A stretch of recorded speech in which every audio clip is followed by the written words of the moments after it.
నెల రోజుల పాటు నిల్వ ఉండే జొన్నపిండి చెక్కలు హెల్తీగా మనం ఇంట్లోనే ఇలాగ చేసుకోవచ్చు. ముందుగా మనం జొన్నపిండి కోసం ఒక హాఫ్ కేజీ అంటే 500 గ్రామ్స్ జొన్నపిండి తీసుకొని, అలాగే ఒక హాఫ్ కప్పు బియ్యం పిండి, అలాగే హాఫ్ కప్పు శనగపిండి వేసుకొని, తగినంత ఉప్పు, అలాగే ఒక 2-3 స్పూన్ల నువ్వులు, ఉప్పు వేసుకున్నాం, కారము, అలాగే వాము బాగా ఇలాగా మొత్తం అంతా క్రష్ చేసి వేసేసుకోవాలి. వేసేసుకొని కారం తగినంత వేసుకొని మొత్తం అంతా బాగా కలుపుకొని, తగినంత వాటర్ వేసుకొని కొద్ది కొద్దిగా వాటర్ వేసుకుంటూ కలుపుకోవాలి. అలాగే కొద్దిగా వేడిగా ఒక హాఫ్ కప్పు ఆయిల్ వేసుకొని మొత్తం అంతా ఆయిల్ అంతా మిక్స్ చేసేసుకోవాలి.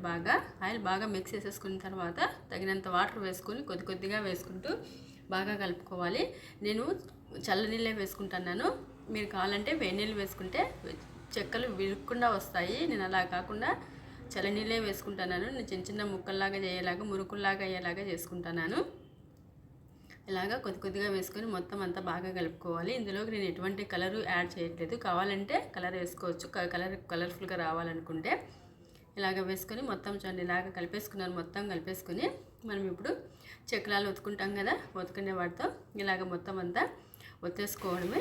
ఇలాగ ఒత్తేసుకొని ఒక్కొక్కటి వేసేసుకొని ఆయిల్ వేడెక్కిన తర్వాత ఆయిల్లోకి వేసుకొని మనం ఫ్రై చేసుకోవడమే. ఇలా చేసుకోవడం మూలంగా మనకి ఒక 4 రోజుల వరకు అయినా మనం నిల్వ ఉంచుకోవచ్చు. అలాగే మనం హెల్తీగా చేసుకుంటున్నాం జొన్నపిండితో. మామూలుగా బియ్యం పిండితో చేసుకుంటాం కదా, అలా కాకుండా జొన్నపిండితో మనం హెల్తీగా ఎప్పుడైనా తీసుకోవచ్చు. ఈవినింగ్ స్నాక్స్కి అయినా కూడా, లేదా ఎక్కడైనా మనము టూర్కి అలాగ వెళ్తున్నప్పుడు కూడా ఇలాగ రెడీ చేసుకొని తీసుకోవచ్చు. చూడండి, సూపర్గా వస్తున్నాయి. కలర్ఫుల్గా కావాలనుకుంటే మీరు కలర్ యాడ్ చేసుకోవచ్చు. నేనైతే ఎటువంటి కలర్ యాడ్ చేయకుండా హెల్తీగా చేసుకునేటువంటి జొన్నపిండి చెక్కలు రెడీ అయిపోయినాయి.